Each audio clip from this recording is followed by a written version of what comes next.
Hi hello Telangana రాష్ట్ర ప్రజలందరికీ నమస్తే, గుడ్ మార్నింగ్, శుభోదయం. ఈరోజు మన సత్యమేవ జయతే తెలుగు దినపత్రికలో ఎన్పేడ్స్ అండ్ వార్తా విశేషాలు ఎట్లా చూద్దాం.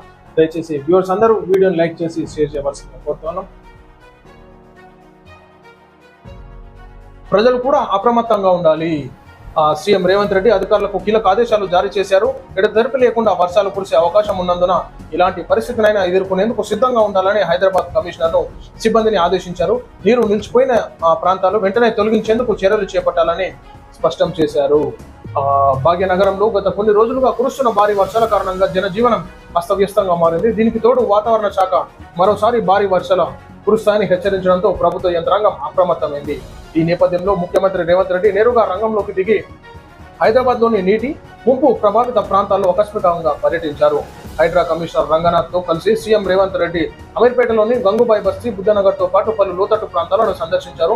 భారీ వర్షాల వల్ల రోడ్లపైకి చేరిన మురుగు నీటిని డ్రైనేజీ వ్యవస్థను క్షేత్రస్థాయిలో పరిశీలించారు. ఈ సందర్భంగా ఆయన స్థానిక ప్రజలతో నేరుగా మాట్లాడి వారి ఇబ్బందులను అడిగి తెలుసుకున్నారు. వరద నీటితో తాము పడుతున్న కష్టాలను స్థానికులు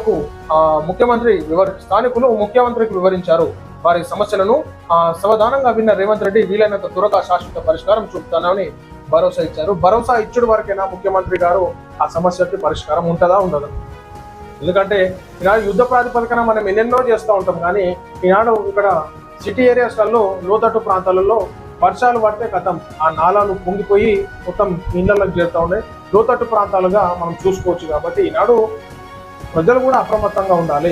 ఏం జరిగినా ఈనాడు నాలాలను కబ్జాలు చేసి, చెర్లను కబ్జాలు చేసి ఆ బడబడ నాయకులు అమ్మితే ఈనాడు ప్రశ్నించాల్సింది పోయి తక్కువ రేటుకు వస్తున్నాయని చెప్పేసి ఆ జాగాలలో గుడిసెలు వేసుకోవడం, రూమ్లు కట్టుకొని ఉండడం, ఈ విధంగా చేయడంతోనే ఈనాడు అక్కడ వర్షం నీళ్ళు పోయేటటువంటి చెరువు ప్రాంతాల్లోకి, కుంటలలోకి అక్కడ ఇల్లు కడితే ఆ నీళ్ళన్నీ పట్టణ ప్రాంతాల్లోకి, లోతట్టు ప్రాంతాల్లోకి పోతా ఉన్నాయి. సో ముందుగా ఈ చర్య చేపట్టినటువంటి హైడ్రా పైన ప్రజలు వ్యతిరేకించి మళ్ళీ ఇప్పుడు వర్షం నీరు వస్తే మళ్ళీ మాకు హైడ్రా కావాలి, ఈనాడు నాలాలు సక్కా చేయాలి, పూడికతీత పనులు చేయాలి, చెరువులను కాపాడాలని చెప్పేసి ఇప్పుడు వర్షాకాలం వచ్చినప్పుడు ఆశోయి వస్తుంది అనమాట ప్రజలకు. సో హైడ్రా కమిషనర్ రంగనాథ్ గారు చర్యలు తీసుకుంటేనేమో అట్లా, ఇప్పుడు వర్షాలు నీళ్ళు వచ్చి ఇళ్లలో జలమయమై లోతట్టు ప్రాంతాలలో నీళ్లు పోతేనేమో మళ్ళా ఇట్లా అనమాట. సో ప్రజలు కూడా అప్రమత్తంగా ఉండాలి. ఎక్కడ అక్రమ నిర్మాణాలు, నాలా కబ్జాలు, చెరువు కబ్జాలు, కుంటలు కబ్జాలు జరిగినప్పుడు అధికారుల దృష్టికి తీసుకుపోతే దాన్ని ఆపేటటువంటి ప్రయత్నం చేసినప్పుడు ఈనాడు వర్షాకాలంలో ఈ విధమైనటువంటి ఇబ్బందులు ఉన్నాయి.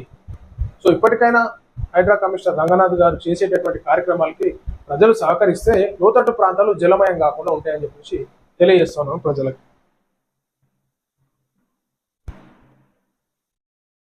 చిన్న పట్టణాలకు ఐటీ కేసీఆర్ విధానాన్ని ముందుకు తీసుకెళ్లాలన్న కేటీఆర్. ఆదిలాబాద్ ఐటీ టవర్ నిర్మాణంపై బీఆర్ఎస్ నేత కేటీఆర్ స్పందన.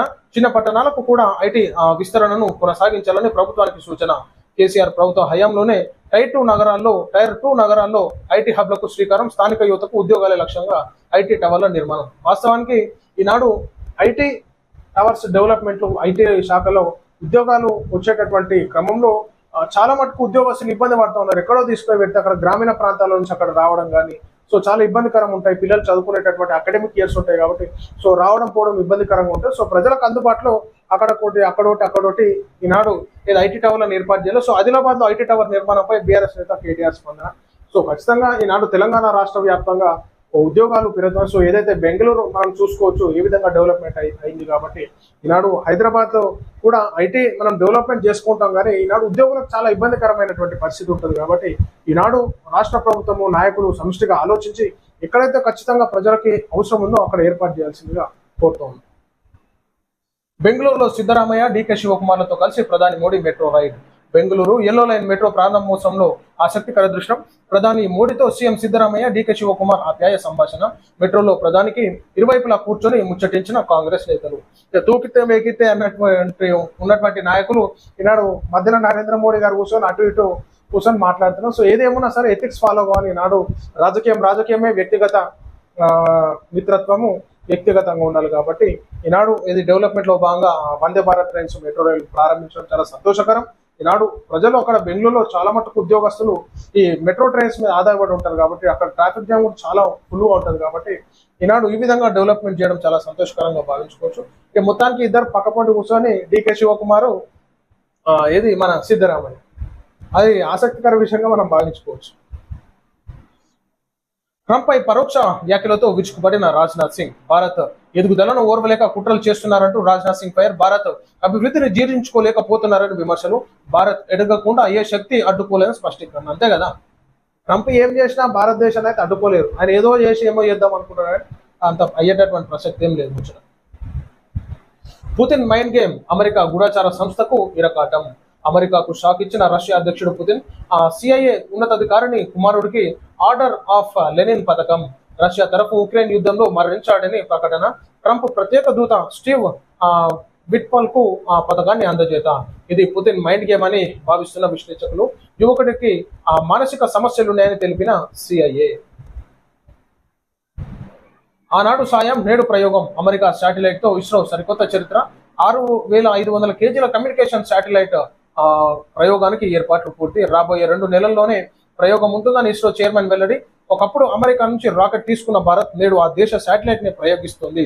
ఇటీవలే నిసార్ మిషన్ ను విజయవంతంగా పూర్తి చేసిన భారత్ అంతరిక్ష సంస్థ ఇప్పటికే 34 దేశాలకు చెందిన 433 శాటిలైట్లను ప్రయోగించిన ఇస్రో. మొత్తానికైతే ఒకప్పుడు మన వేరే దేశం దగ్గర చేసేటటువంటి ప్రసక్తి ఉన్నటువంటి క్రమంలో ఈనాడు వేరే దేశందే మన దగ్గర ప్రయోగిస్తున్నారంటే ఒకసారి ఆలోచించుకోవాలి. మన సైన్స్ అండ్ టెక్నాలజీ ఎంత డెవలప్మెంట్ అయిందో.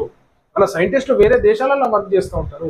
సో ఈనాడు ఖచ్చితంగా భారతదేశంలో ఉన్నటువంటి ప్రభుత్వం ఏది, మన సెంట్రల్లో రూలింగ్ ఉన్నటువంటి బీజేపీ, అదేవిధంగా మన ప్రధానమంత్రి నరేంద్ర మోడీ గారు ఖచ్చితంగా వీళ్ళందరికీ సైంటిస్టులకు సహకరిస్తే మంచి మంచి ఇన్వెన్షన్స్ తీసుకురాగలుగుతారు.